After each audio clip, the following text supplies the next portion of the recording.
আসসালামু আলাইকুম প্রিয় দর্শক, জানিয়ে দেব এখনকার গুরুত্বপূর্ণ টপ নিউজটি। পুরো নিউজটি উপস্থাপন করব আমি নিপা আক্তার শিমু। এবার বিস্তারিত খবর। ত্রয়োদশ জাতীয় সংসদ নির্বাচন সামনে রেখে রাজনৈতিক অঙ্গনে জোটের নানা সমীকরণ দেখা যাচ্ছে। আদর্শগতভাবে ভিন্ন অবস্থানে থাকা দলগুলো এখন ইস্যুভিত্তিক বৈঠকে বসছে। আনুষ্ঠানিক ঘোষণা না এলেও একের পর এক সভা ইঙ্গিত দিচ্ছে তফসিল ঘোষণার আগেই নতুন ভোটের জোটের চিত্র দৃশ্যমান হবে। তবে এখনও কোনো দল আনুষ্ঠানিকভাবে জোটের কথা স্বীকার করছে না। ইসলামপন্থী দলগুলো অভিন্ন ইস্যুতে একসঙ্গে মাঠে নেমেছে নানা কর্মসূচি নিয়ে। তবে এই আন্দোলনে নেই হেফাজত ইসলাম। অন্যদিকে বিএনপির নেতৃত্বে ফ্যাসিবাদ বিরোধী আন্দোলনে যেসব দল ঐক্যবদ্ধ ছিল তাদের মধ্যেও সমঝোতার প্রচেষ্টা চলমান। গত বছর অভ্যুত্থান থেকে উঠে আসা জাতীয় নাগরিক পার্টি, গণ অধিকার পরিষদ, গণসংহতি আন্দোলন, বিপ্লবী ওয়ার্কার্স পার্টি, এবি পার্টি সহ 9টি দল সম্প্রতি বৈঠক করেছে। যদিও নেতারা দাবি করছেন এটি আনুষ্ঠানিক জোট নয়, তবে রাজনৈতিক বিশ্লেষকরা মনে করছেন নির্বাচনের আগে এ ধরনের বৈঠক থেকেই নতুন জোটের জন্ম হতে পারে। জুলাই সনদ বাস্তবায়ন এবং সংখ্যানুপাতিক নির্বাচন পদ্ধতি নিয়ে রাজনৈতিক দলগুলোর মধ্যে মতপার্থক্য স্পষ্ট হয়েছে।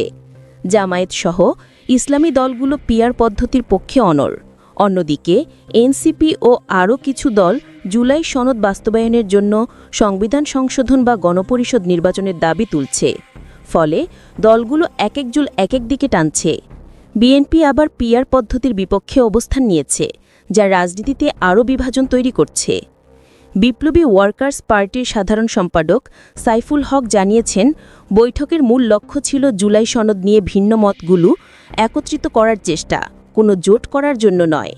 একইভাবে গণ অধিকার পরিষদের সাধারণ সম্পাদক রাশেদ খান বলেছেন, বিএনপি এবং জামায়াতের মধ্যে দূরত্ব কমাতে আলোচনা চলছে, যাতে বিরোধের সুযোগ নিয়ে স্বৈরতান্ত্রিক শক্তি আর ফিরে না আসে।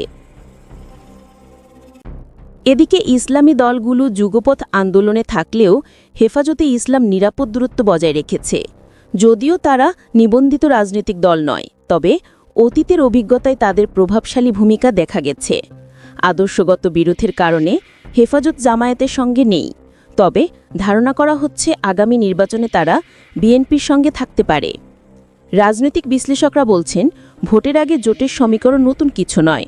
অতীতেও আদর্শগতভাবে ভিন্ন দলগুলোকে জোট গঠন করতে দেখা গেছে। এবারও তফসিল ঘোষণার আগেই ভোটের জোট দৃশ্যমান হবে বলে ধারণা করছেন বিশেষজ্ঞরা। প্রিয় দর্শক, এই ছিল এখনকার গুরুত্বপূর্ণ নিউজ। আরও গুরুত্বপূর্ণ নিউজ নিয়ে ফিরছি কিছুক্ষণের মধ্যে। নিউজগুলো সবার আগে দেখার জন্য এই চ্যানেলটি সাবস্ক্রাইব করতে ভুলবেন না। ধন্যবাদ।